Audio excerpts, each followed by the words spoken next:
guys, so nag-order kami ng maraming ice cream sa Tongyang restaurant. So, ang mga flavor niya is vanilla.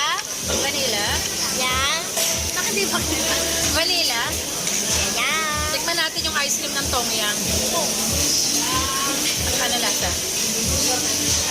Pero sweet siya. Too creamy. Cheese flavor. Sa ubi naman, Then the pure ube flavor of Tongyang. I really like ubi. Yeah, I also like it.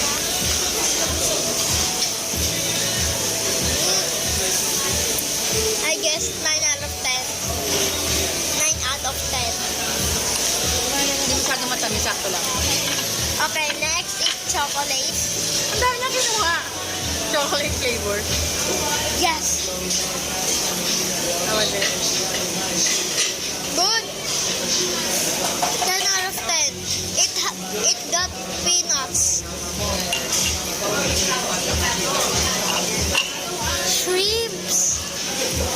Okay.